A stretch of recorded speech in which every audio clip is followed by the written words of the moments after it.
Hi guys,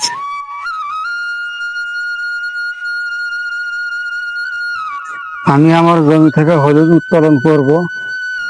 এখান থেকে হলুদ উঠানোর পর ধানের বীজ রোপণ করা হবে। এই কারণে জমি তৈরি করে নেওয়া হচ্ছে। বেশি জায়গা না, এখানে 2 শতকের মতো জায়গা হবে। আপনাদেরকে একটু যদি দেখাই, এই জমিটুকু 2 শতকের মতো, 2 শতক জায়গা হবে। এখানে ধানের বীজ ফেলবো। 4 থেকে 5 কেজি ধানের বীজ রোপণ করা হবে।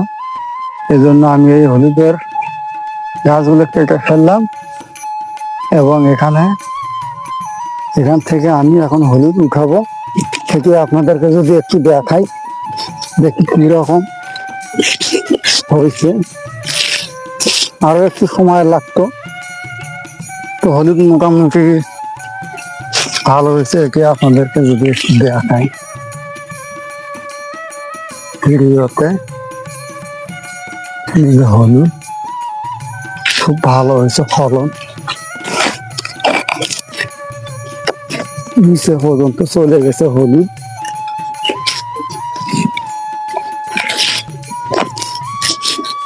এই যে এখানে আছে হলুদ মিলে, আরো একটু সময় লাগতো। যাই হোক, আমি একটু ধানের বীজ এখানে রোপণ করার জন্য হলুদ গুলো উঠাইতেছি।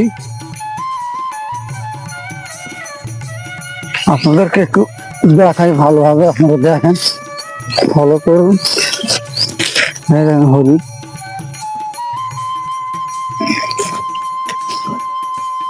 মোটামুটি ভালোই হয়েছে, আলহামদুলিল্লাহ।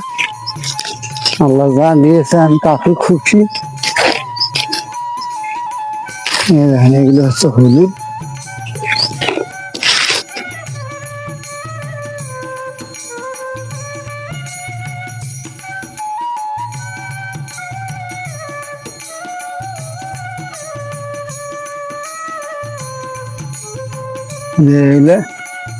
এগুলো হলুদ জমিতে লাগাইছিলাম।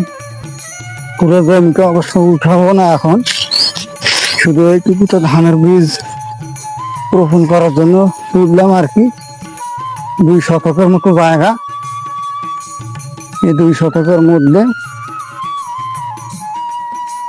4 থেকে 5 কেজি ধানের বীজ ফেলানো হবে, রোপণ করা হবে। যে হলুদ গুলো একটু যদি দেখাই,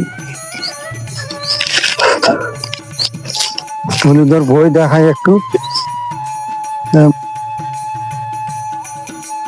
একটু যদি দেখাই আপনাদেরকে। হলুদের বইগুলো একদম মোটা মোটা বড় হয়েছে।